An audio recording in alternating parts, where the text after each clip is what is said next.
Hayati berasal dari Aceh. Ia adalah perempuan pertama di dunia yang mendapatkan posisi sebagai Laksamana.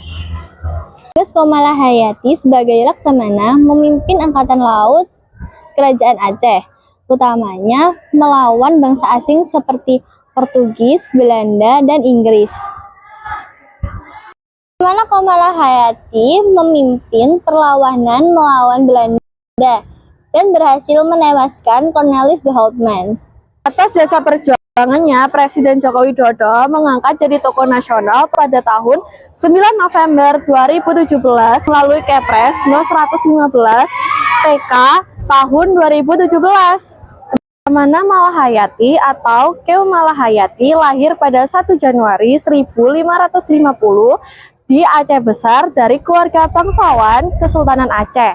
Ayahnya Laksamana Mahmud Syah dan kakeknya Laksamana Syahid Syah adalah panglima dari Angkatan Laut. Atas jasa dan perjuangannya, Presiden Joko Widodo memutuskan mengangkat jadi tokoh nasional pada tahun 9 November 2017 melalui Kepres No. 115 TK tahun 2017.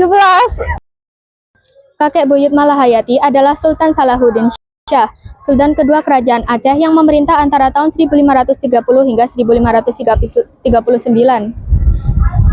Lahir dari keluarga kerajaan yang memegang jabatan Sultan dan Panglima Angkatan Laut Kesultanan, Malahayati mengikuti jejak para pendahulunya.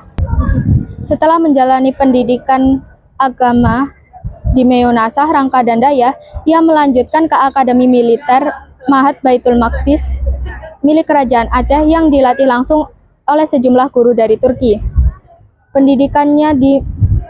Pendidikan pertama dan kedua dijalani oleh Keum Malahayati dengan baik, bahkan ia tergolong unggul dan berprestasi. Laksamana Malahayati kemudian memilih fokus di Angkatan Laut mengikuti jejak ayah dan kakeknya. Di Akademi Militer Mahat Baitul Maqdis, Laksamana Malahayati bertemu dengan Tuanku Mahmudid bin Said Al-Latif. Kemudian, Tuanku Mahmudid bin Said Al-Latif menjadi suami Laksamana Malahayati ketika keduanya resmi lulus di Akademi Militer. Riwayat perjuangan Laksamana Malahayati pada tahun 1585 ketika usianya 35 tahun, yaitu dipercaya menjabat sebagai Kepala Barisan Pengawal Istana Rahasia dan Panglima Protokol Pemerintah di bawah kepemimpinan Sultan Buyung. Malahayati pertama kali mengikuti pertempuran di Teluk Haru melawan Portugis, tepatnya di dekat Selat Malaka pada tahun 1586. Cornelis de Houtman dibunuh oleh Laksamana Malahayati ketika keduanya duel 1 lawan 1 di atas kapal musuh dengan rencongnya. Laksamana Malahayati. Selain tahu di medan perang, Laksamana Malahayati adalah seorang negosiator ulung. Beliau berhasil mendesak Belanda untuk membayar ganti rugi perang sebagai syarat pembebasan tawanan. Peran diplomatik pun masih berlanjut saat Inggris memulai menjalin hubungan dagang dengan Kesultanan Aceh Darussalam. Malahayati dipercaya untuk menerima utusan khusus dari Ratu Elizabeth I, yaitu James Lancaster. Lancaster tiba di Aceh pada 5 Juni 1602 menggunakan kapalnya Red Dragon dengan tujuan untuk membeli rempah-rempah di Aceh. Lancaster juga menekankan kepada Inggris untuk melakukan perdagangan tanpa niat perang.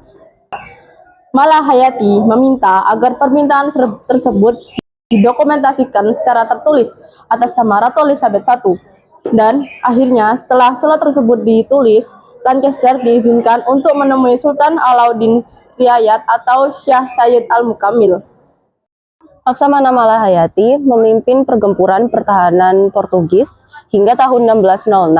Tapi sayangnya pada tahun 1615 ia harus meninggalkan dunia melawan pasukan yang sama di perairan Selat Malaka.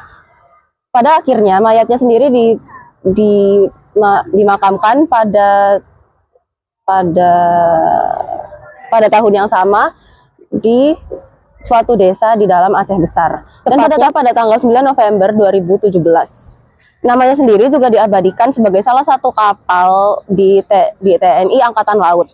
Perjuangan dari Laksamana Malahayati sendiri ini adalah suatu bukti bahwa perempuan juga bisa menjadi suatu pemimpin di di kawasan diplomasi atau militer. Perjuangannya sendiri ini juga menjadi suatu teladan dan suatu kebanggaan dari bangsa sendiri.